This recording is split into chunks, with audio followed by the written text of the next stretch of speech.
Okay, so this meeting is being recorded. That's so that we can do the meeting summary. And then I think we do post. We do post the recording. So sorry, I'm just trying to remember one RAB to the next. We do post the recording so that people can view this and hear the discussion later. So just so you're aware, welcome to the folks online. It looks like, well, we'll go through some introductions, but Johanna, you can go ahead to the next slide. So we're just going to review the agenda real quick right now and go through some quick meeting logistics, welcome introductions, and talk about the RAB business, and then status update on the environmental restoration program. For anybody who has never been here before, what we typically do is RAB members ask questions kind of throughout or after each presentation. We hold public comments and questions at the end. I don't think we really have anybody from the public because, Sandy, I think you probably soon to become a RAB member. We'll see. We're gonna, so I'm public. You're public right now. So go ahead to the next one. Go ahead. And I just started to cover that. We ask questions at the end of each topic. Raise all around the room. We don't have to raise your hand to be called on to speak necessarily. RAB members online. I don't see any RAB members online. We have, yeah, okay. And I don't time you on a 2-minute limit, but we just want to make sure that all RAB members have an opportunity to speak and ask their questions. And again, public participants hold questions to the end of the meeting. For those of you online, you can put them into the chat or hold them to the end of the meeting. Next slide. Real quick update on WebEx basics for those of you online. We tend to keep video off. The presentations on the screen, but you can see who the participants are by clicking on the little participants thing. And to ask a question, RAB members, go ahead and raise your hand to be called on to speak and unmute yourself when you're called on. And those are circled in blue. Hopefully your screen looks something like what mine did when I took the screenshot. And for public participants, go ahead and use the chat feature to type in your questions, and we'll address those at the end of the meeting. Next slide. So when you hit chat, and this is where I had to update these because there used to be a Q&A feature, but when you hit chat, there's an option for everyone or direct, and just go ahead and send that chat to everyone. The direct would end up in a separate sidebar conversation that somebody has to be paying attention to that I'd rather not be dealing with. So type your chat message to everyone, and where you type is actually down there at the bottom where it says write a message. So, all right, next slide. And anybody who's on the phone, I don't think we have any phone participants, do we? Looks like everybody's, we might. Oh, no, we do have a phone participant. We have more people online than I realized. So my apologies. If you're online, hopefully you have a copy of the slide presentation or are able to see it. And you can use your phone mute button when you're not speaking, and you can dial *3 to actually raise your hand to be called on. I'm looking to see if there are any RAB members on the line. Oh, Mary O'Connell is. Yes, I'm here. Great. Are there any other RAB members online that I'm not seeing? Okay. I just want to make sure, Mary, that you have an opportunity to ask questions at the same time as all the other RAB members as needed. So. Okay, thank you. Okay, thanks. Go ahead. Okay, I'll turn it over to Colonel Hoskin and Kathleen for welcome and introductions. So as just a reminder to anybody who's new, every RAB has co-chairs, a base co-chair and a community co-chair that was elected by the community members of the RAB. Colonel Hoskin and Kathleen Hillman are our co-chairs. Any welcoming comments from you? I'm glad you're in this wonderful Westfield history room because it's awesome. And I'm glad you all traveled here today because we're on our move to do this. And it sounds like we're we're going far with this. Now, it sounds like I am going to be happy that something is actually, I can actually see things being done. Good to see everybody again. Look forward to these meetings, mostly because, first off, you're all great to work with, and second off, to your point, that things are progressing. We're in the RI now. The TAP grants are flowing. We're going to discuss some of that and where we're going with not only this year, but the year after that. So I love the partnership that we have. I love that we can talk openly and honestly with each other, and looking forward to everything. Okay, thank you. Okay, so just a little bit of welcome and introductions. I'm going to, our Air National Guard team is Colonel Holoskun, who just spoke, and Jen Baker is the environmental coordinator. Chris Brown is the remedial project manager from the National Guard Bureau. Colonel, we don't have you on the list, I'm sorry. Okay. And then our community RAB members are listed here, and here in attendance we have Kathleen Hillman, Mary O'Connell online, Marianne Novinsky, Kristen Mallow, Jane Oxen, and I don't think that I see anybody else online right now. Okay. Oh, I'm just like, I put you on there. I still owe your name tag, but you're on there. And then Capri Shaw is our representative from the Massachusetts Department of Environmental Protection, and she's here as well. Next slide. We also have, and I think many are online, our team from the Army Corps of Engineers, Amanda Martin, Jennifer, I'm going to say your name wrong. Pell. Appel. Okay. Dan Folan, Grace Greenberg, Mike Narcisi, and Whitney Save. I apologize if I just butchered anybody's name. And the contractors from SRS Patel, JB Team, Andrew Barton, and James Griffin. And I think many of these folks are online. I think all, yeah. Pretty much, possibly all of them. So next slide. So we'll just get into RAB business. The meeting summary from the July meeting was emailed to you in early October. And as per the way we do things for this RAB, we do post the draft online. So the draft, the meeting summary, we went ahead and posted. Are there any, I didn't hear any comments from anybody on the draft meeting summary. Did anybody have anything from that? Okay, then we'll go ahead and call those final. Next slide. Just trying to take notes in. Oh, no, that's all right. So upcoming meetings, we've agreed on the fourth Thursday of the month, every 3 months, January, April, July, and October. And we also said there'd be adjustments to be made when needed. The first one I'm going to ask you about is January. I think many of you know that I typically facilitate the Stewart RAB the night before this one. Stewart offsets their January meeting by 1 week, just because of prep time during the holidays and that kind of thing. So I wanted to see January 23rd would be the fourth Thursday. I'm going to double check that. And I wanted to see whether you'd be willing to move to January 30th. And if that doesn't work for people, that's fine. I'm the only person affected by this, and I can travel both weeks. So don't feel that we need to. But if you don't care, then I would request that we have it on the 30th rather than the 23rd. You do? There you go. Maybe I asked last time. I have on 30th too. So. Okay, well, is there anybody that cannot attend on the 30th? So you can't. Okay. Might have to dial in, but All right. What do you all think? So, okay. Okay. Yeah. All right. So we'll go with January 30th. Thank you. I appreciate that. These other dates, you can go ahead and get into your calendar. They should all be, I think they're all okay. April 24, July 24, and October 23. So we are able to look a year out for those.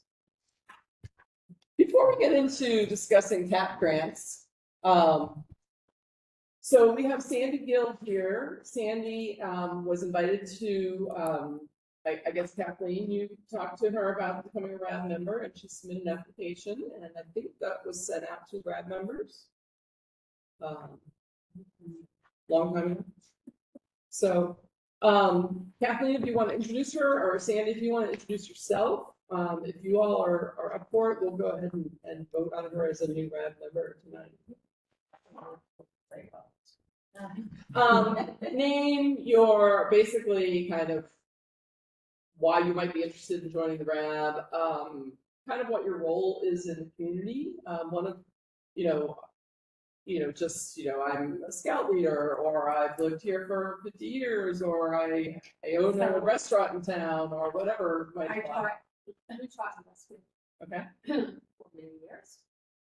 And I'm proud to say that when I retired from Westwood Public Schools, they made me a classroom. Oh, that's wonderful. Which school? I Westwood High School. And what did you And do? I also, I'm the science department. Uh-huh. And I've been teaching for 22 years, part-time in Loyola Community College in the science department. I moved from Montgomery 4 years ago, so I'm living in Westfield now. And 2 years ago, I established a litter project because I'm very involved with the Westfield Women's Club, and I'm chair of the Garden Club, which is under the umbrella of the Westfield Women's Club. So I looked at the streets, and honestly, the trash really bothered me. So I said, I have to do something about it. And where do I start? So I started with the mayor's office, and they gave me 3 contacts: the DPW, Conservation Commission, and the police department. Well, Conservation Commission and the DPW came on board. Conservation Commission said, "Oh yeah, why don't you? We're going to clean up. You can help us clean." I said, I am not a lady that's going to be cleaning after someone else. I'm going to educate. I'm going to educate the public not to throw the stuff in the first place. Then we don't have to worry about cleaning up. So that's what I've been advocating. I've received some national recognition for this particular project so far. Oh. And so our big issue right now in the city of Westfield is Summit Street. Out in that area, we have to get after the truckers because they're really polluting our streets. That's where we're concentrating right now. The police department is on board and they're supporting us. So WOW is involved. We've got the school kids involved in the college. So we've got a lot of different groups in the city involved with this. And it's for the betterment of the city. It's making the city look good and to stop polluting the flora and the fauna in the city. That's fantastic. So, Yeah, that's fantastic. and so, yeah, being in science, this would be in my area. Great. Well, welcome. So community members, we could do a silent vote, or you could do a hand voice vote. Yeah.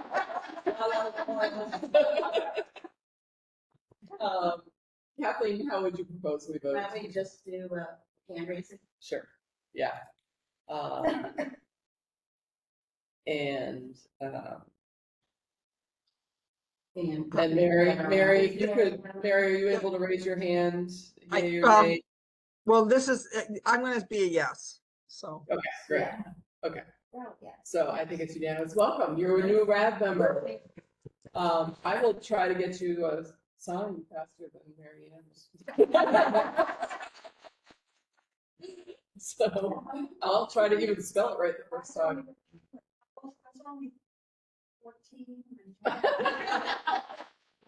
Well, unfortunately, it's taken me a year of spelling Mary Ann's name wrong.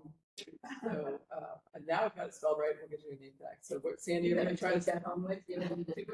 You should go ahead and take them. I've got it note down to make new tags for you. So, All right, the next topic is technical assistance for public participation, or TAP grants, for Sandy and anybody else joining us new. The TAP grant program is a program funded by the Department of Defense to enable RABs to apply for a grant for outside third-party technical assistance, usually used for understanding some of these technical documents or for getting input on certain related matters, like health, for instance. So we've gone through some training before, and Kristen's been at the forefront of putting TAP grants into the pipeline. And so the first TAP grant was completed last year. TAP grant for fiscal year 24, TAP grant number 2. RAB members voted by majority to pursue a TAP focused on gaining a better understanding of the health implications of site contaminants and exposure scenarios, and that project was awarded in September. So my understanding is that TAP advisor on the line? Well, no, well, sorry, this is Colonel Sinclair. Well, if you want to go ahead and introduce yourself and the company and kind of your approach, and then allow any of the RAB members to provide any questions or any thoughts that they might have in terms of this before they're so they can help focus them as they move We forward. need to unmute her. Apparently.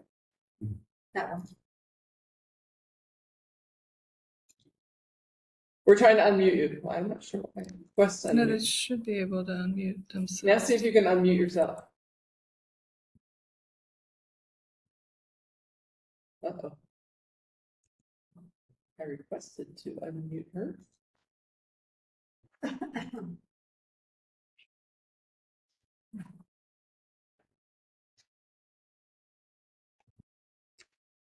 She's gonna try calling you by phone. Do we have a setting on that it mutes everyone automatically? No, because They other should people be able were to- able to unmute before. Yeah. Okay, while we're waiting for her to call in by phone, do we want to talk about TAP grant number 3? Or Well, before we go there, we could Okay. also mention that the Don't DoD do PFAS website now has Oh, yeah. some presentations and instructions, and you might see that some of the examples might look very familiar. So you kind of have what I'm saying. Well, it's all of DoD, so there's multiple examples in there, but when I was reading them, one of them looked very familiar. But yes, for the future, if anybody needs, and you hear or anyone asking about TAPs, there is a website with the forms and presentations and handout material to explain DoD's TAP process.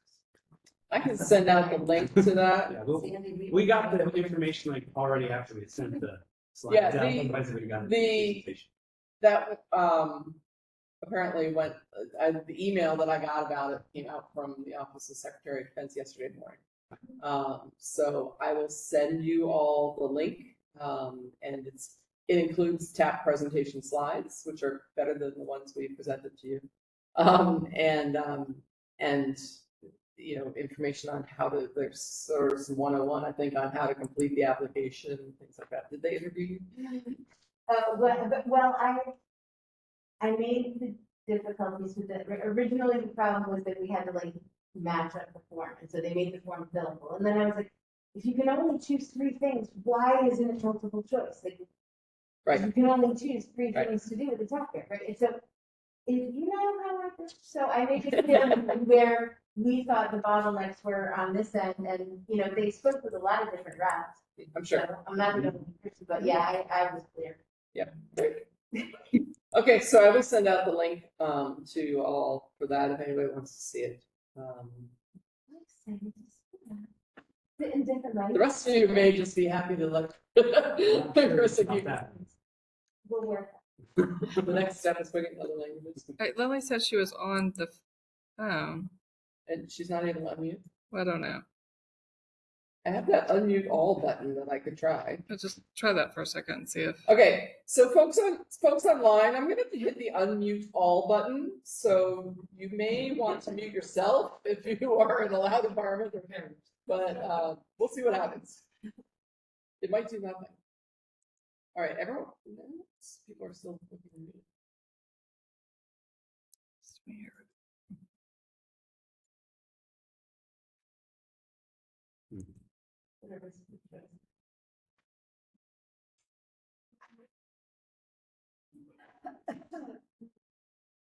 This is so I know Robert Lewis was able to speak earlier, and Mary has been able to. Sarah, do you want to call your cell phone? I'm guessing, can everybody on my ear? Yeah, you want to? Yeah, if people can hear, she could speak to your cell phone. We could just put it next to the owl. You text her. Okay. It's going to everybody. Be careful. Okay. 502. 240. 240. 83. Yeah. 3. She said she's talking. They appear to be unmuted, but you can't hear me.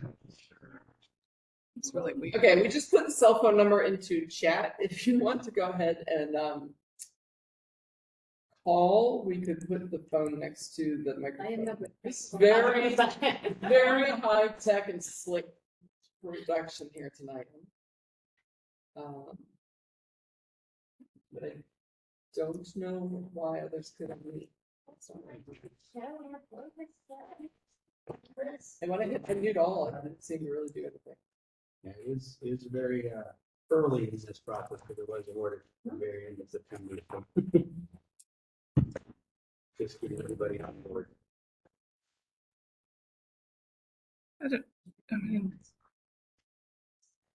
And Amanda Martin, can you try and unmute yourself? I just want to make sure. The rest of somebody- us can. Yeah. Okay. Can you? Yep. I can hear you. Okay. I just want to make sure it's. Oh, there's good. Yeah. Very strange.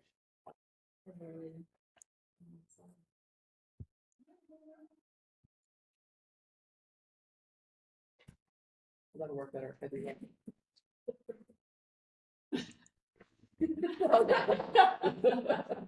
It's a 5-year contract, sorry. That's all right.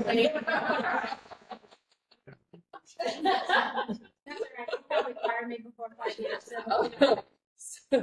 So, Lily, if you could try the cell phone number there that's in chat now that wasn't there before. Try calling the cell phone number. And I tried adding the number 2, number 3, so we can keep track. Because I know that last time we were talking about FY24, FY25. So we'll just kind of use the fiscal year so the government rep will know which year he has to pursue the money for, and we can use the numbers so the RAB will understand this is the second or third or fourth one we've done, just so we can keep track.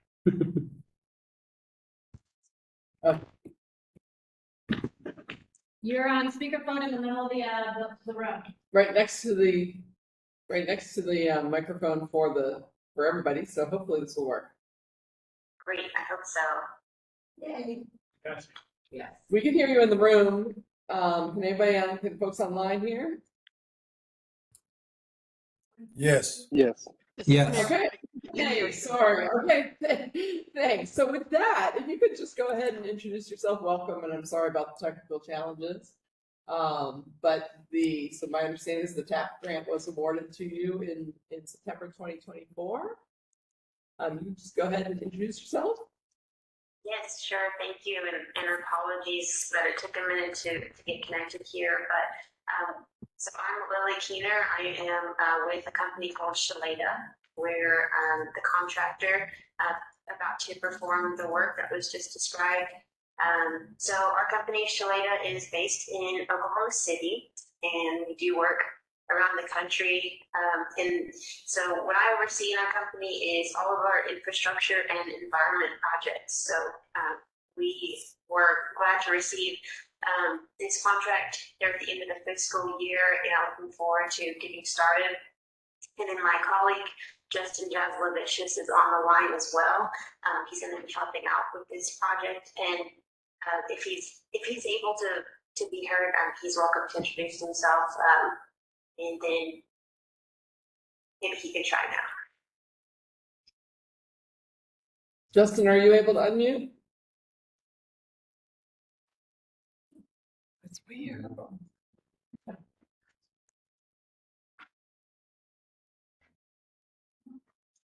Okay, well, sorry, I don't know if it's because we're external or maybe our email addresses, recognized or something, but sorry for the audio issues. I can't explain them. I'm gonna have to dig into that and try to figure out why. I apologize as well. Well, I'm glad we figured a workaround to be able to hear from you, so I appreciate that. Yes, thank you. Okay. And what is the schedule on this contract in general? Sure. So in our kickoff meeting just a few days ago, we have established that our presentation, which is our main deliverable on the contract's subject topic, would be at the April meeting, so April 24th. Okay, So fantastic. we'll be preparing a report prior to that, and then the presentation is what you all will see in this meeting in April. Okay, great. All right, excellent. Thank you. Does any RAB members have any questions or anything, real quick for the contractor for the labor board? I made this. So when did we decide to go with Shaleda? It was the federal contracting process that ended up awarding to them. So there was a bid that offered, and then this went out for bid, and then so what was the selection criteria? The selection criteria was based on experience that they have working in these type of fields. And then, of course, there's other items that go with it, past experience, price, also something like that. Okay, thank you. Thanks. That was Chris Clark. For those online, Chris Clark, RAB member, has also joined us. So the information for the company can be shared with the RAD members so that we can look up whatever it is. Because we don't have any of that. Correct. That's why I'm getting this information out now, because this is we just had a meeting the other day. It was awarded like the very end of September. So I wanted to at least introduce themselves too. Yeah, thank you. Okay. So Colonel, will you have that information that you can send to me to send out to RAB members? All right, great. Okay, TAP grant number 3 for fiscal year 25. In July, I think it was, we voted by majority, RAB members voted by majority to pursue a TAP focused on the site code contaminants, the UFP QAP, state and federal cleanup standards, and the implications of those things. And I think, Chris, you wanted to discuss this a little bit and get some things clarified. Yeah, you can stay right there. Okay. But first I'll cover that bottom statement about pursuing funds. You know, we're currently under a continuing resolution. So I had to use the pursuing funds, and when I need to submit, the process to submit the adjustment to the spend plan is being automated. So by I think around the end of the month, I'll be able to start pursuing to try and get our stuff in there. But while we're in a continuing resolution, I'm pursuing funds until I can get it on the spend plan. But we've been able to get on the spend plan. We have been able to execute these. Currently, it's not there yet. So I just want to be honest. It's not on the spend plan yet. We'll get it there. Hopefully, when we get improved budget, it'll be much faster. The other part is in doing this, I just wanted to get some more. Maybe we could get a further explanation of what you were looking for, because Next slide. Just to make sure we're getting the right project built, because we have to take what is in the project purpose and description here, turn it into like a proposal to get. I know that we've worked with the university before, but we need to make sure we understand what we want. And so if we could just elaborate on the pieces there, because I see you're getting into the site co-contaminants and how they may have affected PFAS and remediation efforts. And so like, if you could give me just a little more information, what you're looking for in that place so that I can build a better project. So because it's an airport base, right? There are a lot of different chapter 21E locations, right? There's like a jet fuel thing over here, and then there was oil over here, and there was an underground storage tank over there, right? There's different locations where different things have happened. And in some parts of the aquifer, they have actually injected it, with various chemicals to do treatments, right? Often it's like permanganate and things, right? Oxidizers. But the problem with that is that the municipal wells that are only a half a mile away at most, right, putting a bunch of oxidation chemicals into an aquifer and then sucking that water out. Well, the water you get at the wells tends to have a lower pH, and the lower pH over there, and then you put it through the carbon, and things don't work the way you expect them to. And when the US government spends a whole bunch of money to do a remedial investigation, it would suck to put forward a bunch of money only looking at the PFAS when all these other things have happened that have co-contaminants and remediation strategies that may or may not affect what we do about the PFAS. Right, and so we want to be holistic about it, and so to have, a group go through and look at, well, site number 2 over here, and this was this, and they put in that. Well, what's gonna happen if we try to do X remediation strategy over here? If we're not fully informed about all the other things we've done, we're gonna blow money on remediation that isn't gonna work. And so this is why we want to look at it. Does that make sense? Yes, I understand where you're going. I need just a little bit more than what I said. Well, it's a little box. I know, it's a small box. It's a very small box. Please tell me what you would like. I would like us to look at the whole problem so that we don't blow millions of dollars. That's okay. Because, as soon as we get the approval for money, we'll be pushing on this. So that's why I want to make sure I have it right. Yeah, right. And the last thing I want is like the really best remediation strategy for something that didn't have permanganate 100 feet away. You know what? How much would that up? So. And when we get further down along the lines of the remedial investigation, the feasibility studies mirror that type of. Right, and we don't know, some things were done 30 years ago. Maybe that's not going to be so much, it's such a huge, important impact right now. But I'm not the expert that knows that, right? Somebody else gets paid way better than me to think about how that kind of interaction is. And, And we have the talent to take the other sites and look at that part of it. Right?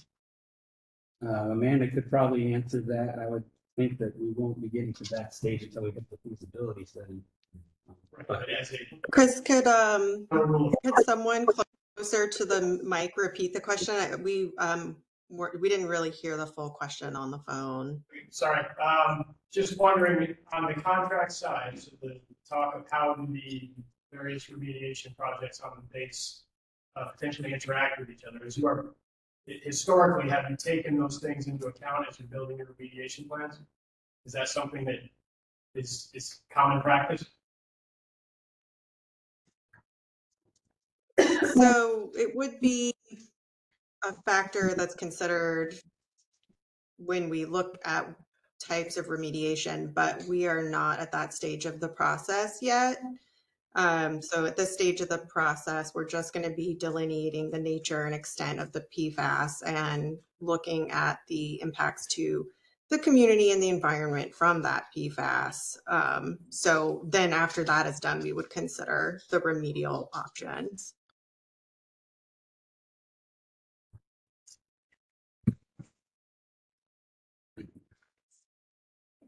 We're pausing because Chris Clark has a look on his face like he's got a question coming.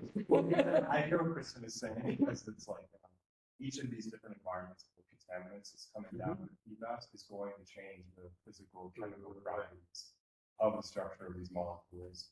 And I think part of the goal here that we're asking is to understand how do like the sodium dimethyl sulfates, like these surfactants, like the oxidizers, fuel and oil constituents, how are those changing the actual environment that they're in, and then changing the chemistry of these molecules. That's at least where I want. That's why I want this, because I'm trying to find the right words to say what is happening, but that in my mind's eye is what, like, each of these co-contaminants is going to change the chemistry of the PFAS in this contamination plume. And I think that's one of the things that we want to understand is how and if that is going to change the remedial strategy. Right, and the TAP grant is not so much about the TEL's understanding, it's about our understanding. The TEL isn't really paid to explain things to us. The TEL is paid to, solve your contamination issue, right? The DOD is right there. So while it's similar work, it is for very different purposes and different clients. Yeah, definitely different audience, definitely written, a little bit different. And we may still have nerdy questions, Yes, like clearly. but I understand. Well, one, we understand that kind of you're referencing what remediation has happened previously and how that could have like changed things, but we're going to be capturing the current nature and extent. So that's going to give us a picture of, things happening. We'll be seeing that, if that makes sense. So it will be captured in our remedial investigation as we evaluate nature and extent. Yeah. But you're capturing the effects of a situation does not negate our wanting to understand the cause and complexity of that situation. Like, yes, and we want both. Okay. Sure, I guess, yeah, that's kind of separate from the remedial investigation, because the remedial investigation will capture what's there now and how that's impacting the community and the environment. But, understanding what happened in the subsurface due to previous remedial investigations maybe is slightly separate, even though we would have to, take into account what's currently there, even if it had been transformed, if that makes sense. Right. And I think the technical assistance will help us understand what questions we might have as it relates to your remedial investigation, as it relates to the co-contaminants other than just PFAS that directly change PFAS. So yes, and thank you, Patel, for the work you're doing. We will still like to go forward with this. Okay, and I think the purpose of this discussion was for Chris Brown to better understand what you're looking for. Chris, do you feel like you have what you need? Yeah, because I'm trying to think when we put the proposals out, like if they have questions to clarify, what is the RAB looking for? This is what I needed. So now I'll be able to relate that themselves. We're looking for that background understanding so that when they say we're going to look for this data and we're going to talk about this remediation because this is what the current state of the art is and this is what we know, right? This is what DOD is working on. We could say, okay, well, we understand this background because we have the hydrogeologist come and explain it to us, and so we either agree or disagree, or what about this and that, or right? So that we can come to the table as full partners and say, yeah, we understand what you're talking about, instead of having information spoon fed to us, which is not how we do things. Okay, I want to remind everybody in the room and online, for the sake of each other, to just state your name so that we can.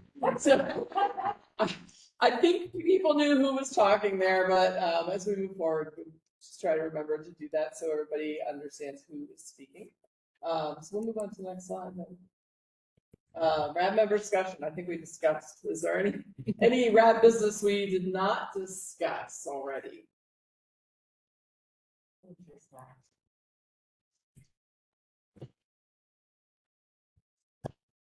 So Kristen has provided a list of questions But getting into some of the technical things, do we want to get into all this now?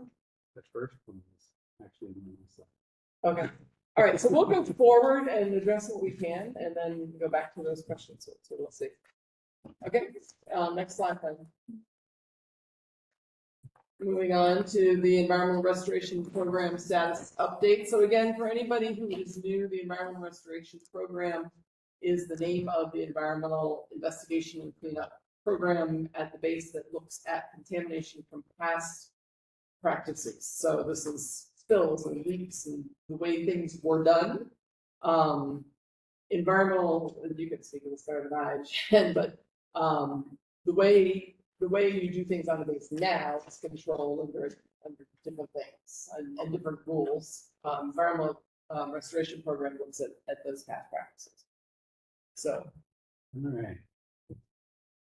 It's not a whole lot has changed since the last meeting.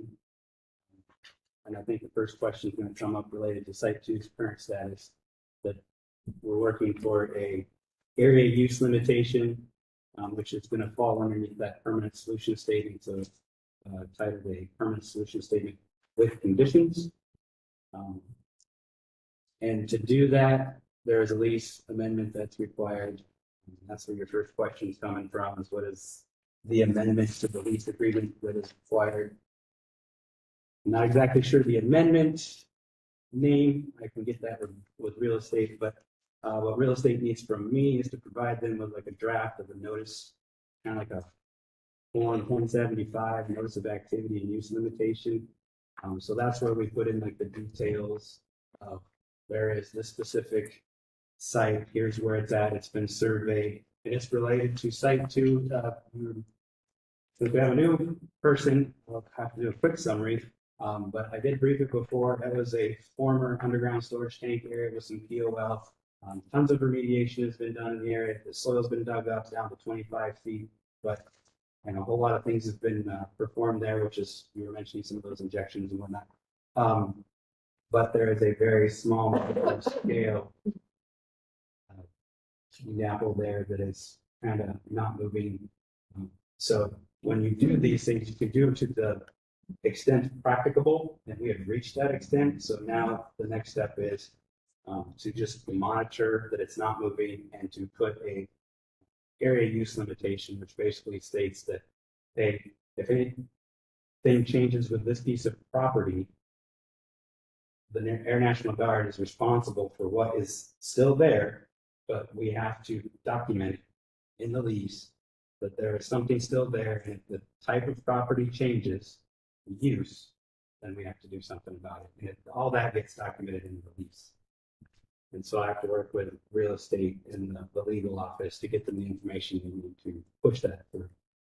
And eventually it does come around to, once our legal is done, so that's why it's a really long process. Once our legal has looked this up, our real estate has done stuff, then the permanent solution statement and area use limitation will go to the airport and the city, I think, not to get this all straightened out, to see at the same time so that it can get signed. Are you talking about an activity use limitation? And are you following the mass? This is Caprice Shell and Mass DEP. Yeah. And are you following our Massachusetts contingency plan for filing the activity use limitation for that Site 2? Pretty sure. I can get back to that. But I mean, so far it's just in the permit solution statement has been performed, written by the contractor, and we're putting it through with real estate to get the pieces moving for incorporation. Thank you. But yes, it is in Massachusetts. I think this would be a great piece, I think, to consider from the tap grant too, because this is exactly, I think, one of those things, having an LNAP or underground probably will change how PFAS is traveling and biotransform underground. Is it just like fuel and oil constituents? Yeah, it's just in the POL yard. It's POLs, petroleum explosive diversions. So that was just, so for the sake of love.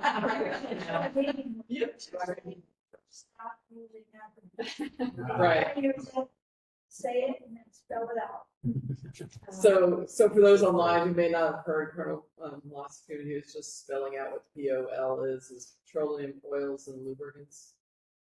So, yeah. And that area is still being used as fuel guard. It's above ground storage, but Okay. that area is still where fuel is stored. All right, Chris. And then small change on the remedial investigation. We hope to have our schedule stay on track, but it has a slight shift to the right where the UFP class is looking like it'll be ready in January for review. And I know Amanda will go more into that when it's her turn. So we can, and that means the field sampling would start after we get through the UFP class review. So you can go to the next slide has the calendar schedule. It's just the visual. I think I really need to put maybe a red line in there, so it's here where we are. So when I first made it, it made sense, but now that we're in this tiny room, I'm looking at it, it's like, where am I? So it's probably add something to that. So when we're sitting here looking at it. So So where are we? We're at the end of. So the top of the blue is your calendar year. Right. The green is the government's fiscal year. So we are now all the way down there. Okay, So so we just started the fiscal year 25. got it. Okay, so I hope everyone's following that. We're at the line between Q3 and Q4 in the blue, and at the very start of fiscal year 25 in the green. So we had a small slip in the schedule for DFD flat. There's a lot of information to review, and I think Amanda will be able to provide an update when we go on to the next slide.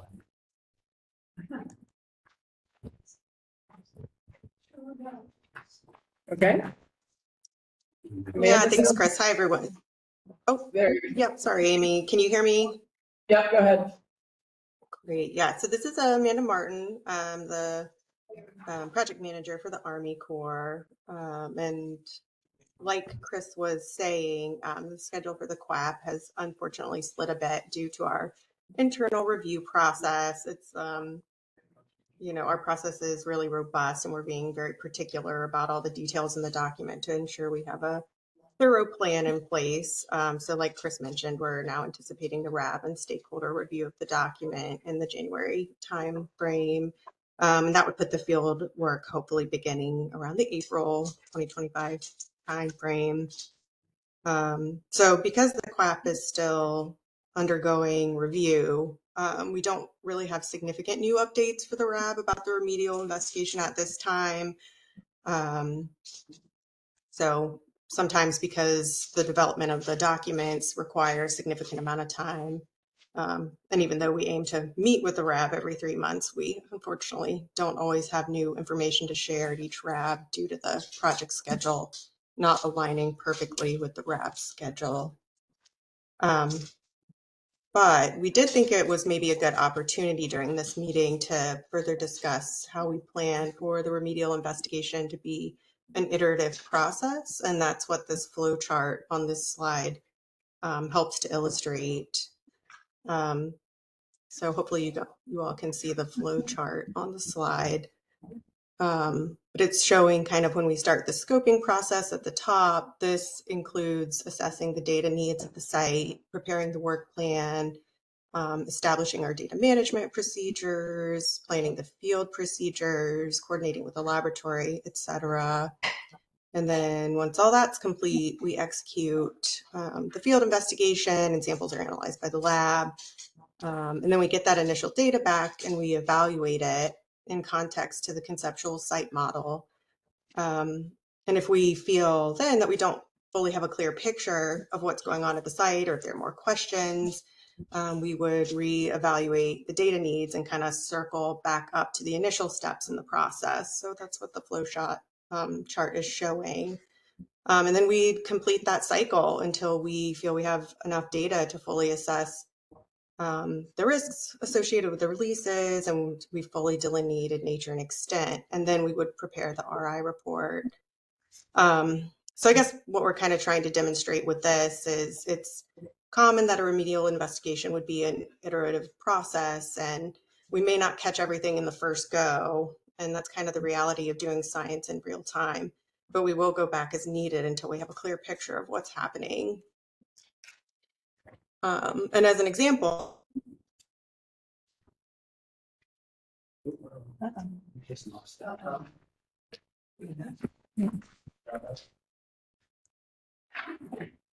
surface water sampling.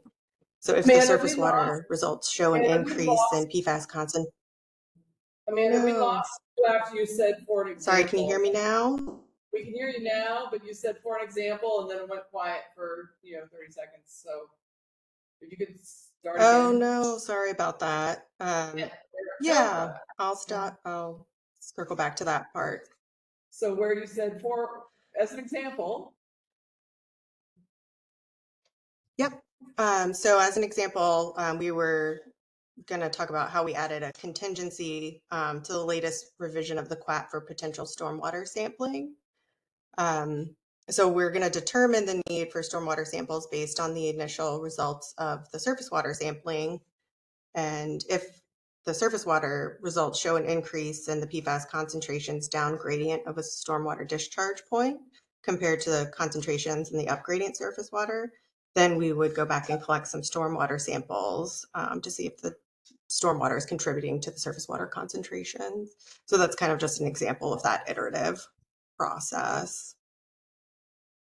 And I think that's really all we wanted to share with you today from the Army Corps and contractor team. But we're happy to discuss any questions related to the information we just discussed. I have a question. Okay, Capri Shaw. And this Caprice with DEP, I apologize, I wasn't at the last July quarterly meeting, so I apologize if this was discussed previous. So has the draft QUAP been distributed for review? Or is that in the process of being finalized as a draft? It's in that process. Okay. Yeah. I didn't know, and then when I saw the meeting notes, it said Mass DEP would approve. We haven't got to the part where we send it. Okay, that's, I started having a panic attack. I looked at my inbox and didn't see it. Okay. Do the internal review. Make sure it's Okay. ready. Good, because I thought I missed something that I should be. And then the second thing, do you have an estimated time frame when you think that would be distributed? That's Amanda. Amanda. Amanda, do you have an estimate? Yeah, so we're estimating the RAB and stakeholder review would occur in the January 2025 timeframe. And the RAB would get it at the same time Mass DEP, is that right?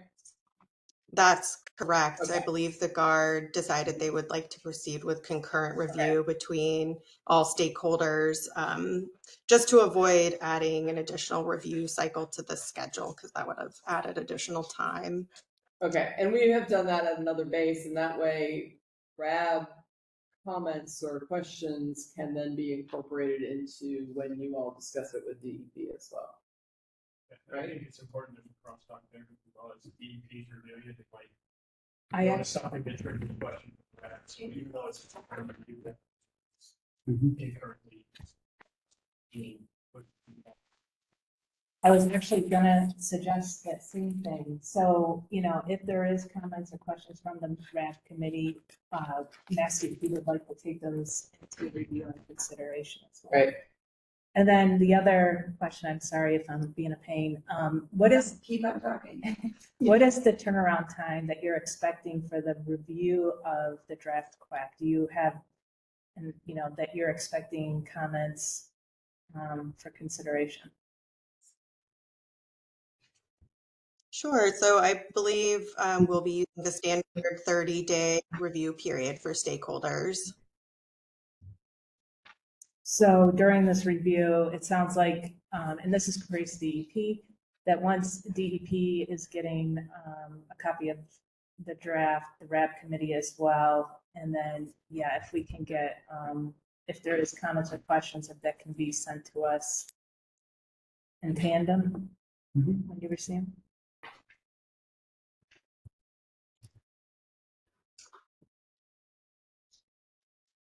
them? So I mean, if the RAB and the Well, and actually, DEP have the same, I should back up a little bit. How do you receive the comments and questions from the RAB committee? Do you get them in a lump sum? Are they filtered in throughout the review process? Mhm. Because I know on my end, I believe we get worksheets, right? And then we put our comments and questions in that worksheet, and then we supply the worksheet to you all. So what I'm wondering is there a time frame for their worksheets to come over to us so that we can include or review? and consider? 7 days, so not knowing And that's a exactly rush. the class, now we go, 3 weeks, 2 weeks after the class is put out for review, that we can have an online meeting or just an online email chain of exchanging those Yeah, well, reviews, and that might stimulate conversation across the as well. And then it'll give another week or 10 days to consolidate. Thank you. Maybe, would you be able to coordinate? Would that be? we can solicit the information to the rep, because I'll probably have to send it like DoD safe, or depending on how large the file is. And then we'll give the rep time to review and send us comments. So maybe in the minutes, let's just put, We'll have to be flexible. yeah, I would just propose something along the lines of 2-week point after the draft is received by all agencies, that X agency will coordinate either an email or a city cross talk between SB and the rest. And you'll send it out to every member or what? Yeah, what I've done in another base is that, the National Guard RPM sent me the link to the DoD safe, and then I think I sent it out, or maybe we will get it. So when DoD safe is a way to transmit really large files, it's gonna be too big to email. So either you send it and I pick it up and I send it out through Jacob's file transfer system, which I can, or we send it out through DoD safe. Either way, what RAB members will get is an email that says, we want to send you, it would be either Chris or me, wants to send you this really big file. Do you want it? You will click here and then it will download. So you're gonna send it to every member then? Yeah, I would send it to every RAB member, yes. It would be easier if I posted it to the rep website. We should do both. Okay. sorry, did you just say, this is Amanda Martin again, did you just say that the draft final quap would be posted to the RAB website? Would that be a problem? I think it's up to the guard how they would like to do it, but the Corps would typically recommend not publicly releasing documents that aren't finalized. So typically it wouldn't be on a publicly available website until all the comments are addressed, and we have a final version. That's a great point. And then so yeah, let's just stick with the DoD safe or the Jacobs files, only the internal. Because draft leak is a huge one. Yeah. So I want to be clear on what I'm hearing is that we will, when it's available, we'll work with Chris and we'll get it out to all the RAB members and obviously, they'll make sure it gets to Reese as well. And am I hearing then that you're proposing that at about the 2-week mark, there be some sort of discussion of? Not a RAB meeting per se. Yeah. But some type of collaboration, conversation with SDEP about what the RAB is interested in and has found in this draft and what MassDEP can talk about. Possibly consider. Okay.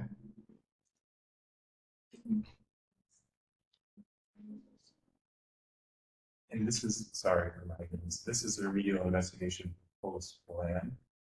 No, the UFP clap, oh, sorry, Chris, go ahead. Sorry. We talk about it every 3 months, so. Yeah, no. Quality assurance project plan? It's a scaling plan, So right? it tells you, and if we go back a couple of RAB slides, we had listed all the worksheets that would be in there, and it tells you we're all basically the data quality objectives, how we're going to meet them, and the sampling methods, and what they're going to do, and where they're going to look at it. It's very intensive.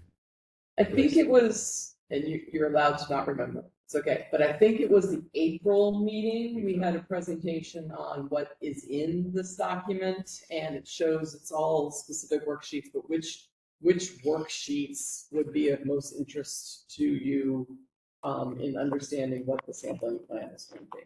So is there a policy about each comment that we submit for this? Is there a policy that, you know, Patel and Scrooge, like, and all the people at this table have to actually respond to each comment that we make? How does it, because I know like in like more of like a government setting, like this is how it goes. We have questions, each one would be looked at, responded to, and then we would get that information. Does a policy like that apply for civic engagement for us as the RAB? Yeah, as if you write comments, we will have to generate a responsiveness summary that says that we looked at your comment and this is the consideration. this is the consideration. Okay. Very simple. Just like when you see proposed plans and other public comment. Okay. And to the RABs, this is a big deal because this is how we're getting our data. This is how we're getting our information for what's actually in the contamination. Okay. Is that understood? Yeah, but so now we've got dates. This was January 20. I was just looking at the notes from the last meeting where it said we get this October 2024. That's right, and that's what they were just presenting on, that this has been delayed. So now it's delayed. Right. Okay. Another delay. Another reason for me to try to stay alive. That is a basic goal of everyone at this table. I didn't put it into the RAB operating procedures, but I would like all RAB members to try to stay alive and to make meetings. I don't think so. I don't think so.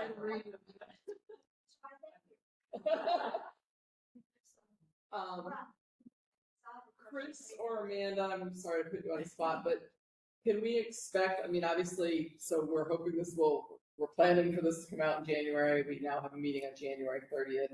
Could we expect that there would be a presentation on it at that meeting? An overview, obviously not all the details, but, or maybe a refresher on how to review it. This is Amanda. I think we could definitely do a refresher. I'm saying, sure, hope so. I've been waiting for a long time. Okay. Amanda, go ahead, sorry. I was just going to agree that we could definitely do a refresher at the next RAB meeting as to what the most relevant parts of the QAP may be for the RAB to review. I will say it is a really dense, long document. It's got a lot of worksheets that are just pertaining to the, analytical laboratories and the chemical analysis. So there are a handful of worksheets that will likely present the majority of the information that the RAB would be interested in, and we could direct you to those worksheets. And we could also probably put that in a message to everyone when we disseminate the QAP as a refresher. Can you please put it in a bullet list so I can understand? So it would be easier for me as a layperson, because a lot of your technical terms sometimes goes over my head. And I would like a bulleted list of what exactly is going to happen.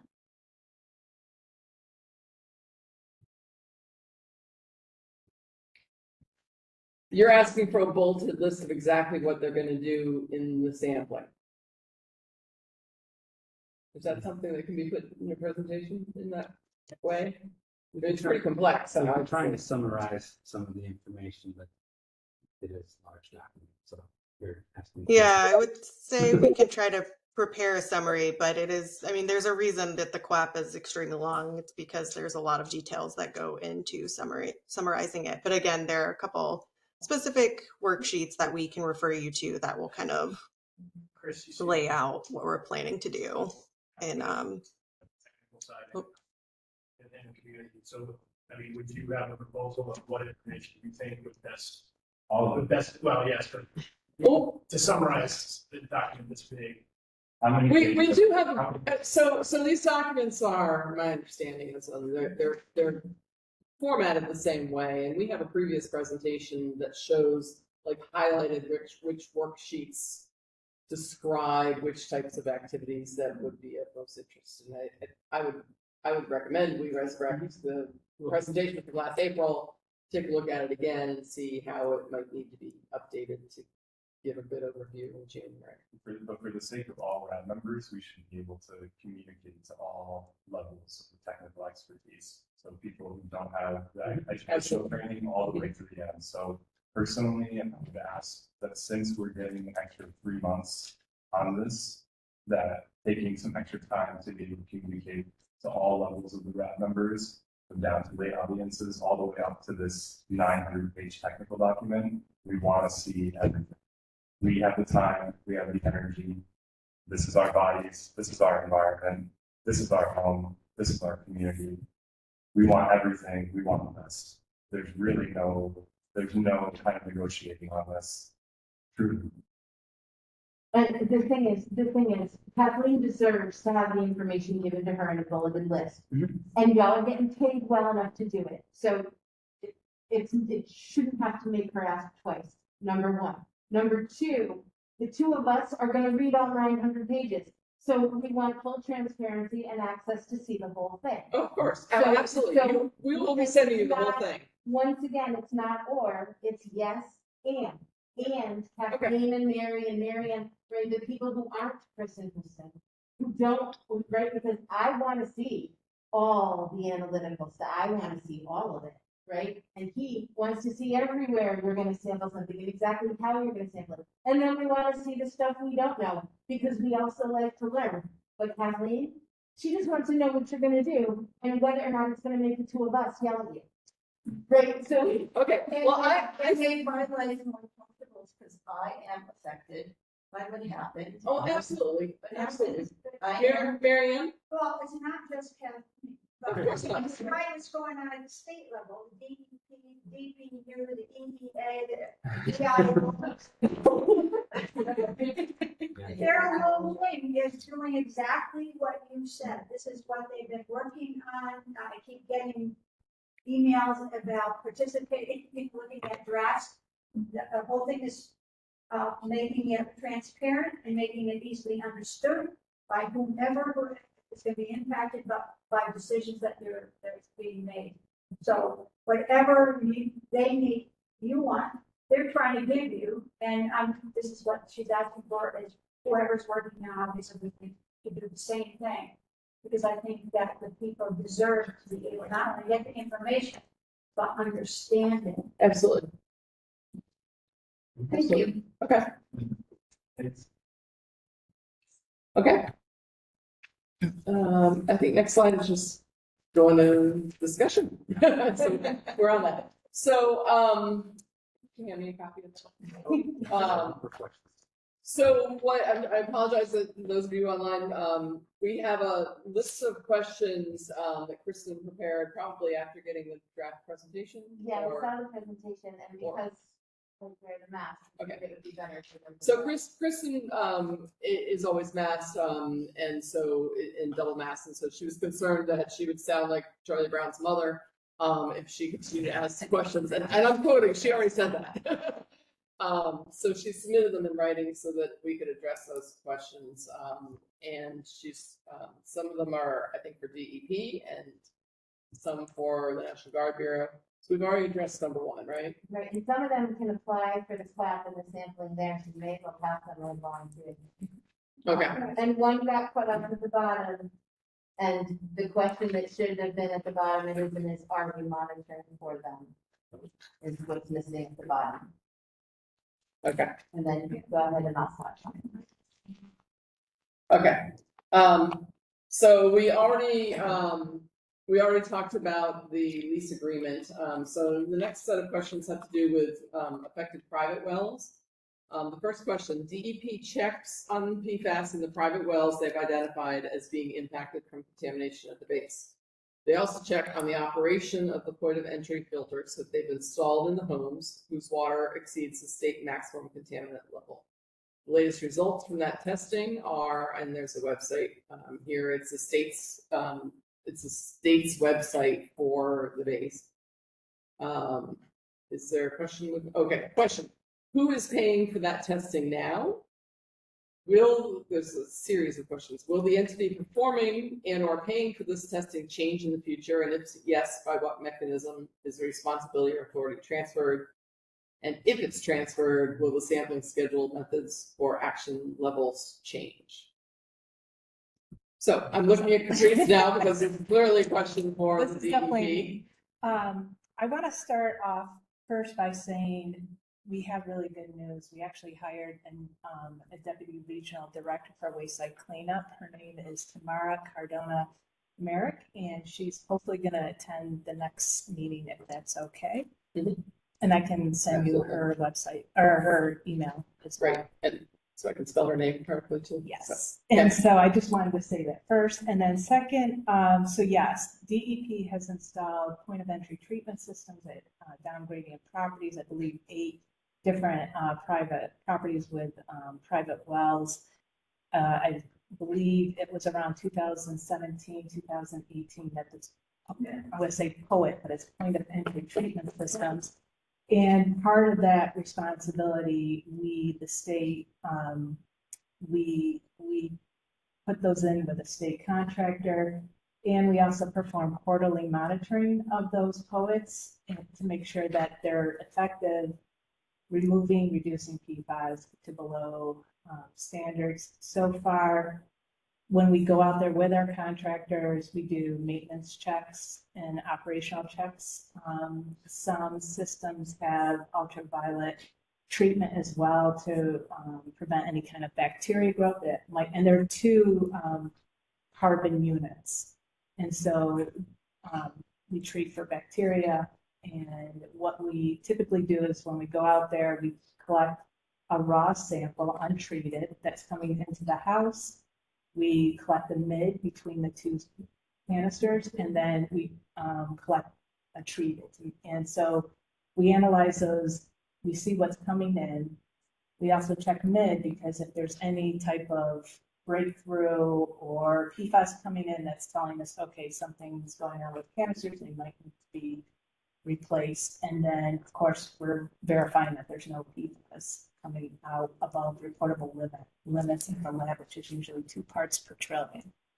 So far those systems are working and they're operating as designed.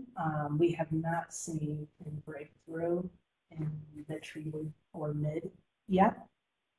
We do have one property that we are working with our contractor to figure out. There was some POET issues at that property, and so we're providing bottled water until we figure out why the POET's not working. But to go back to the question, the state paid for, put those systems on, and it's our state contractor that is performing the work and invoicing.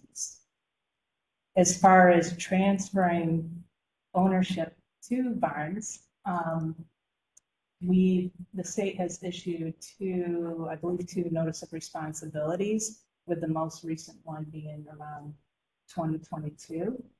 I believe the basis response to that letter was that they were in the process of following the CERCLA National Priority process and have not determined yet that ownership at that time. Okay. And I know there's more to that question, but I won't be able to answer that. But until we determine, until it's determined that then the the state base is still, responsible for the PFAS entering those systems, then there we wouldn't have be an a answer. requirement where if the responsible party is not addressing a potential imminent hazard, the state has to address that imminent hazard. And so potential imminent hazard. And so we are maintaining the POETs and making sure they're operational. How long until we can actually say that the base is responsible? I can't answer that question. What does it take? I can't answer that question at this time. Okay. Do you know who can answer that question? Hey, this is Amanda. Can you repeat the question? The question is how long it will take to determine that the base is responsible for the systematic poisoning of Westfield. So that is the point. That is. Amanda, hold on a second. Chris, we have in our operating procedures that we don't talk to each other that way. We are a team working together. We put that in the operating procedures that everybody saw. The question was how long will be determined before it's determined whether the PFAS in these private wells comes from the base. And I would appreciate you not doing that. My apologies. Thank you. Okay. Amanda, did you get the question now? Yeah, I did. I thought that's what was said. I just wanted to make sure. So yeah, that exact question is the goal of the remedial investigation. I know the RAB justifiably has a lot of concerns about what's going on in the community, but at this point, the DoD has not connected the dots that the impacts in those wells are from what's going on in the base. And that's what the remedial investigation is going to do. It's going to answer that question. And once that question is answered, that's when we will be able to take action to, do whatever, maybe a time critical removal action or provide bottled water or install a POET system on a well or, so on and so forth, whatever we need to do. But until those dots are connected as part of the remedial investigation, the DoD is not sure that those impacts are coming from the base and isn't able to take action. Okay, thanks, Amanda. Move to the next question. Okay. I had a question. Go ahead, Marianne. Oh, you're not speaking? Well, some people on the phone know who's talking. Okay.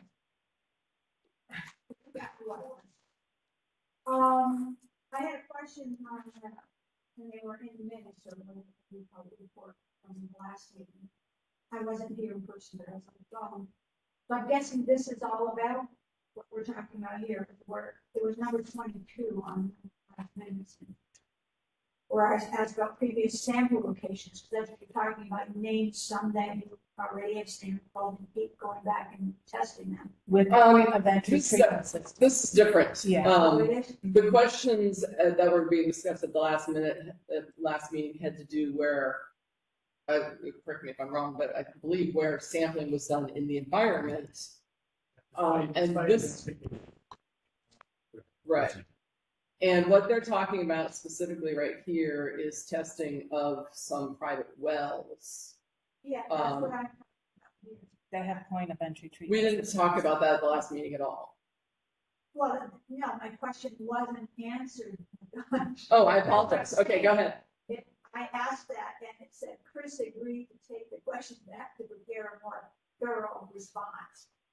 So that's why I'm asking, is this discussion you're having now? Because it didn't take place. His response is at the end of the meeting summary to that, what we thought was the question. Maybe we misunderstood your question. Yeah, well, I'm not sure I understood my question either. And but my comment was, I mean, we tested, because we were involved with that from way from the beginning, was the private well was being tested.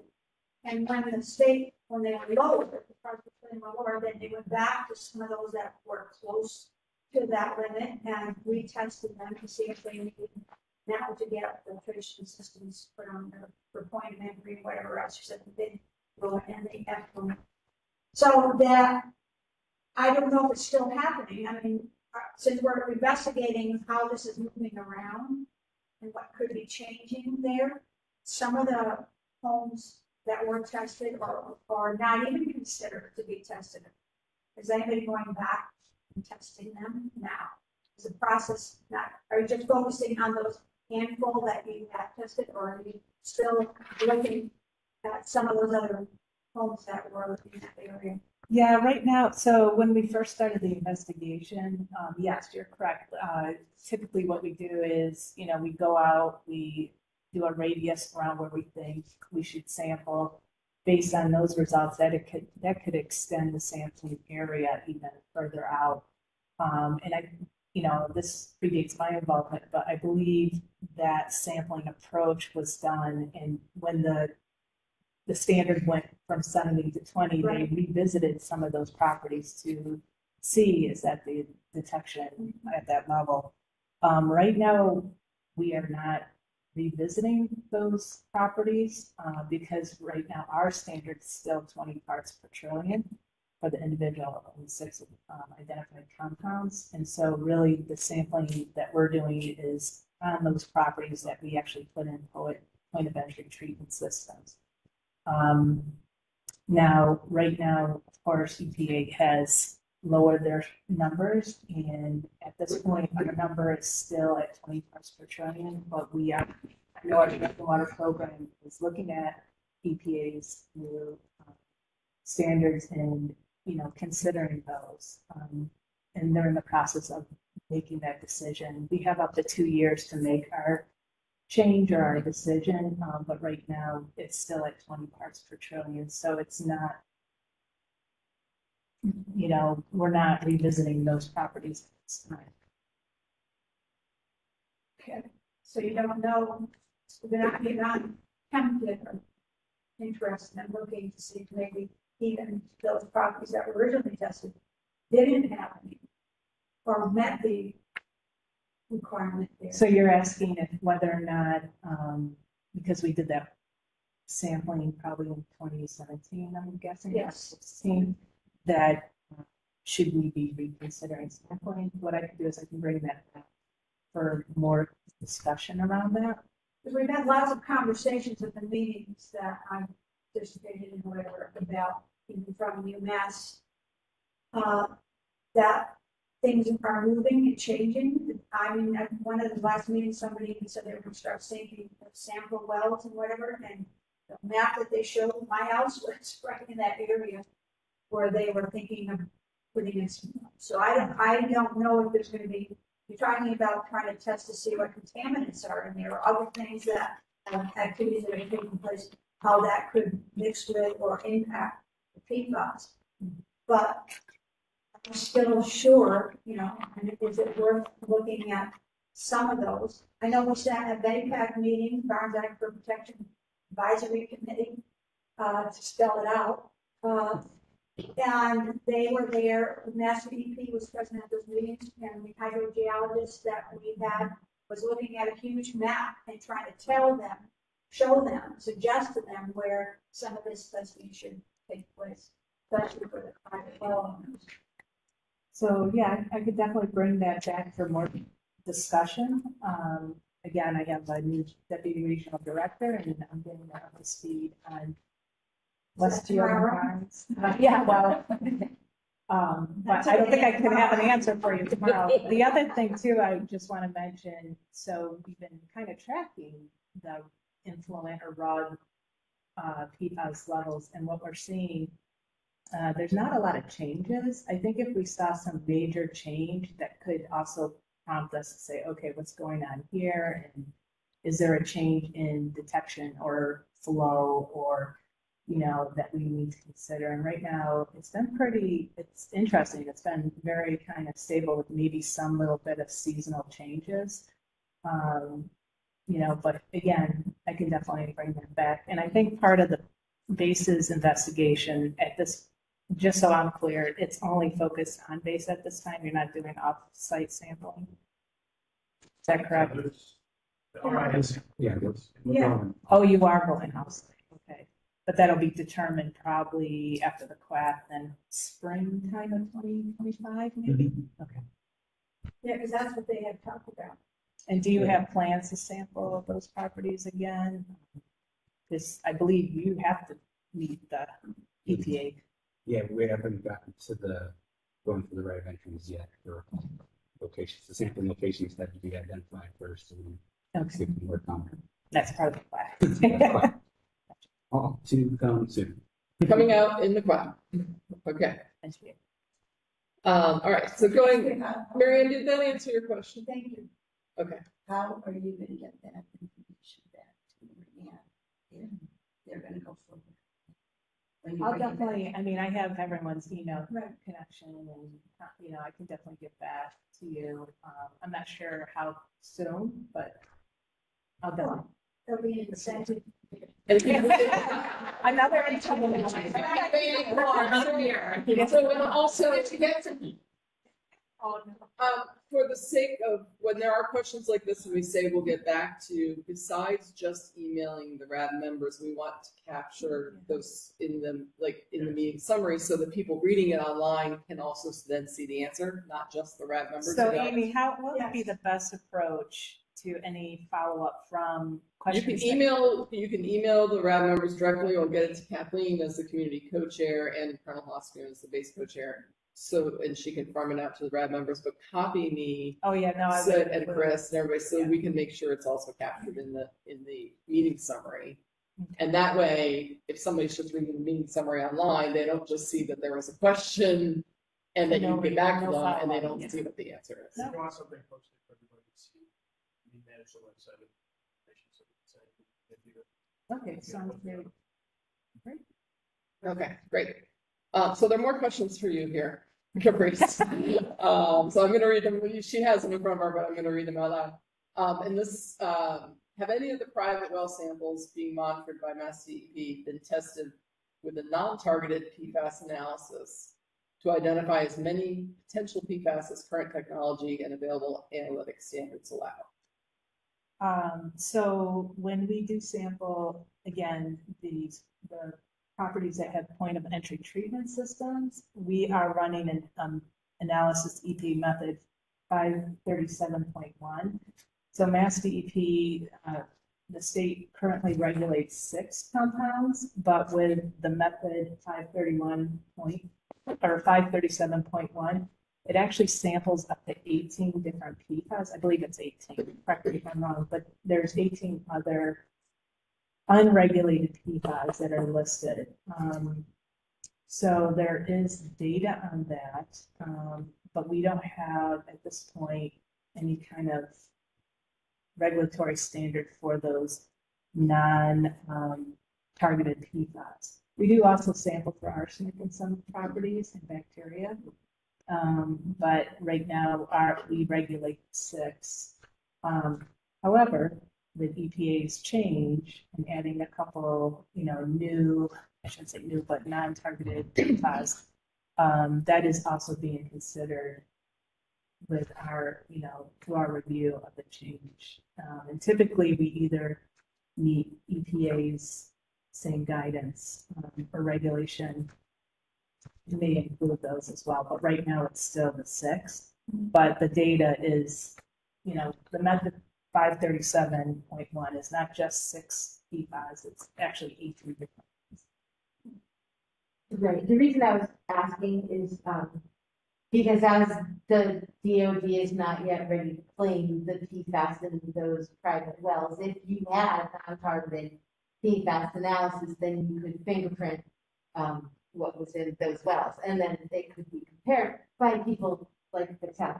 But if all you have is 537, and you only have this, I think, what are they up to, like almost 24 now altogether? But you've only got those. So that was why I was asking. And then after that, what I really want to know is DEP or DOD working with a list of precursors to the regulated compounds and monitoring those as well, right? Because once you drink them, right, and your body starts to metabolize them, they turn into the regulated compounds. So if we're not looking for those, we're being done. And so that was the last question. Wait a minute. Don't think I have an answer on that one. Go. Nobody ever does, but this is why I bring them to the writing so that you can go find out, and then, right, we're constantly pushing forward, right? Because if we're going to be talking about sampling and what to do and where to sample and how to sample, if we're looking for PFOS, but not all the other things that turn into PFOS once it's in my water, right? Like once we drink it and it turns into, then we're just being dumb. So we have the capability of it? Are we? That's the question. And if we're not, why not? Well, the methods are listed in the QUAP, which methods we're using for soil and which methods we're using for water. So those methods are there. That's the data that we're collecting. So it's not the only answer I have at this moment. The rest of them. Can things be added? Get those eyes. Can you find out if things can be added? Like that girl from We follow the circular process and that happens. Yeah, We're looking for things, just remember the RI is trying to link to yeah. the base, right? So if we're looking for precursors that aren't part of the ANGB, it's beyond the scope of. Yeah, watch it. How many different PFAS were in the AFFF sample you mass studied? 300. Those three, again, I'm asking questions. Yeah, some of them are, yeah. It's like you buy a can of Pringles and you shake it really hard, and then how many different shakes are in it? The zillions of PFAS. And when they looked at legacy AFFF, they found more than 300 distinct PFAS in the sample. So looking for 6, I know we only regulate 6, and I know there are laws that won't be regulated. But if you have a handful that turn into those 6 when you drink them, then if we're going to spend the money, let's look as all the time. And maybe the gap and filter that out too, and we'll be good, right? But no, AFFF, they never made like this PFAS and that PFAS. You always got a range of different PFAS every time you made it in the big chemical vat. So it was never like the perfect, yeah. Yeah. Well, I think, you know, we can definitely bring this back, you know, and have more discussion on that. I hear what you're saying, definitely, and, you know, I think we definitely can, you know, bring that back to have more discussion about what that looks like. Yeah, and Not tomorrow. And we gotta be talking about this in other places too. We're not the only people that, you know. And I just want to circle around, this is Grace at DEP, when I said I couldn't answer something, it's not that, I have to bring it to my supervisor. Right. I didn't want you to think that I'm not answering it for that sake, it's just, it's a bigger question that I need to bring up to the top. too. That's what you want to call it. Clear. Yeah, well, not clear, but just it's a bigger conversation than, you know, answer my level answer. But yes. Right, and we don't want to risk anybody's life with it to answer us. There's a process we know. Can I say that? I just sent a request to unmute. So Whitney from the Corps said the method 1633 should capture many of the major precursors. He's trying to unmute, but it's not working. Or she. Yeah, that was There we it. go. That works. Okay, go ahead. Introduce yourself first briefly, if you would. Okay. If you can hear me, yeah, I'm Whitney Sove. I'm with the Army Corps. So method 1633, which is what will be included in the QAP, it will capture many of the major precursors, which are the compounds that you're talking about, right?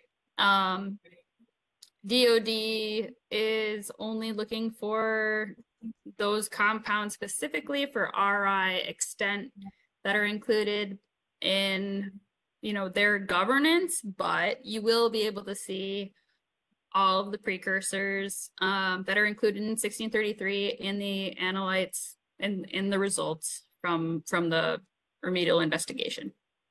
So they won't be excluded. And we'll be able to see that data, like the actual data sets, not just like some graph somewhere. Correct. Thank you. That's a promise on a recording, right? What was that number? EPA 1633, it's the latest EPA certified method. And correct me if I'm wrong on this, is it 42 compounds that are under that method? Or 40. That they 40? Oh, thank you.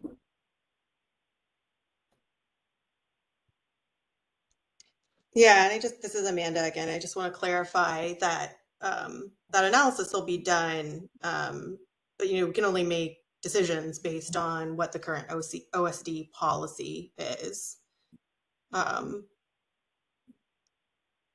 And so, and some of the compounds won't have risks calculated for them. Office of the Secretary of Defense. So Yes, we were having thank somebody you. at the table Sorry. saying, so sorry to interrupt you, Amanda.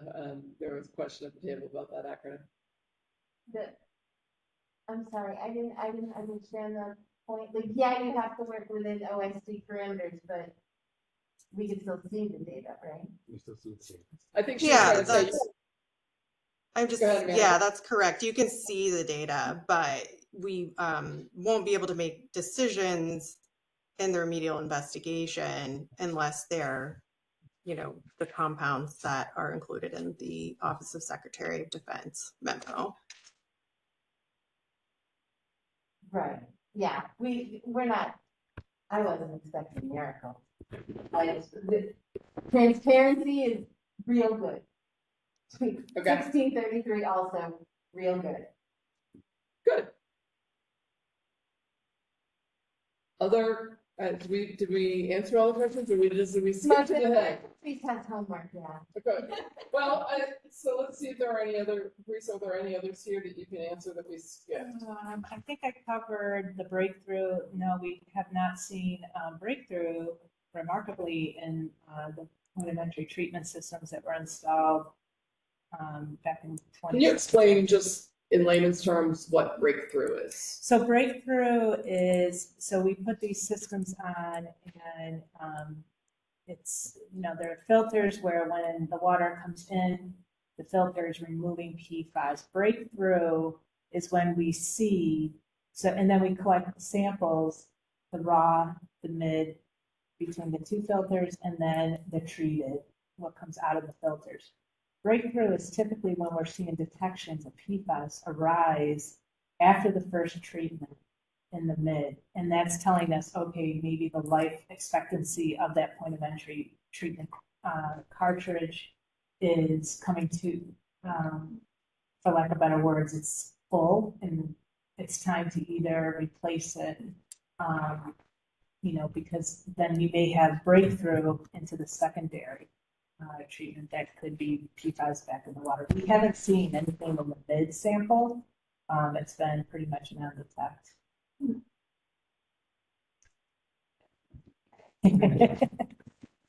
Okay. All right. Any other questions from RAB members around the table or from Mary online?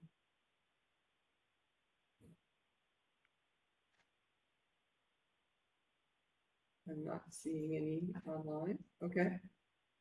Any other questions from non-RAB members? Addressing anything we haven't responded to? You should be able to raise your hand, and what's happening for most people, my apologies, not all, is in most cases for people online, I have to request for you to unmute, and then you can unmute. So if you can raise your hand if you have a question, we can try to unmute you. I'm not seeing any raised hands. I'll give you another minute to find where that button is down at the bottom of the screen. Any other questions around the table? Okay. I am going to look into potentially switching us over to using MS Teams instead of WebEx, given some of the challenges we had here. Johanna and I were actually discussing this today. We didn't originally use MS Teams because the government used to actually have trouble getting into MS Teams, but that has now been resolved. So we may switch platforms to hopefully avoid some of the problems we've had today, which I apologize for. Next slide. I think we just go into some closing things then. Okay, so there's contact information there. On the base half side of the things, we ask that questions go through public affairs. This is the same as other bases as well. Jay is here in the back of the room, and here his information is on there. And if there are questions that are directly for the Colonel or for Jen Baker. He's gonna file, you get them all out. So he's gonna be like, oh, this one's for you. My email's on this. Right, that's right. Colonel Loskin's emails out there. And then you have contact information for Capri Shaw, who we've heard a lot from tonight as well, and for Chris Brown, the media. Welcome to the RAB memories. See if you missed another meeting. I know, right? Next slide. Oh, and I'm right in the middle was Kathleen Hillman's contact information. She is your community co-chair. So RAB members can funnel their questions to Kathleen as well, or at least make sure she's aware of them all. And keep in mind that she and our law school are co-chairs, so things should really go to both of them. Next slide is a lot of websites for information, excluding the one that I said I would send you information on, which is hot off the presses as of yesterday. The OSD, Office of Secretary of Defense, has put, they've updated their tax guidance information and put a very, much more user-friendly and updated information about tax on their website. I have an action item for me to send you that email or that website address. With that, I think we just go to closing remarks from our co-chairs. I would just like to thank you. You've been a very fun meeting. Well, thank you. And thank you for Caprice and Chris. I think I've learned a lot more, and I always look forward to these meetings to see if we can solve our problem. Great. So thank you, everybody. It's great.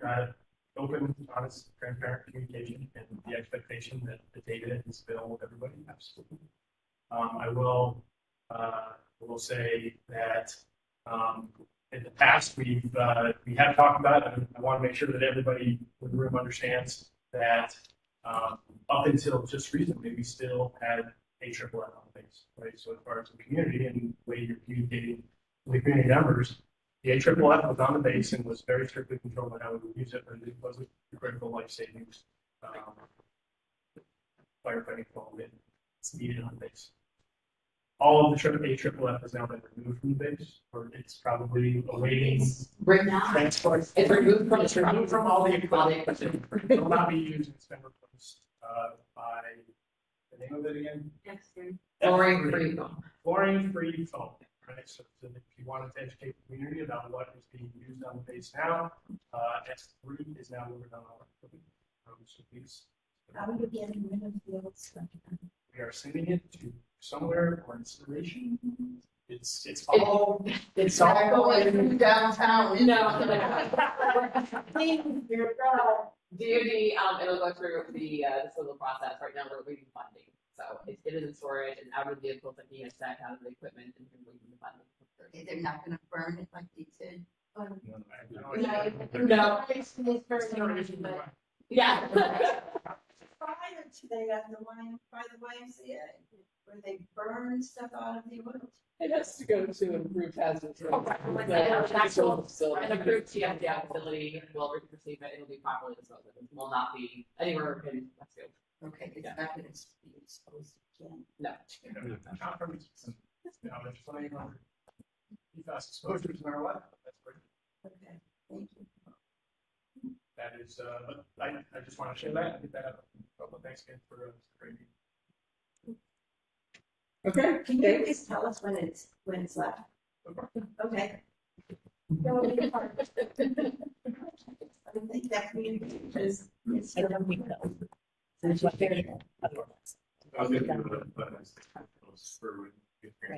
that again. It's gonna be Right. And you said no. Well, and just. Okay, so just so folks online Right, okay. heard that there was a request that Colonel Philosophy let the RAB know when the AFFF has been removed from the base, and I heard a yes, that will happen. So we take that as an action, and I think with that we will go ahead and adjourn. So thanks everybody for joining. I appreciate your participation. Have a great night.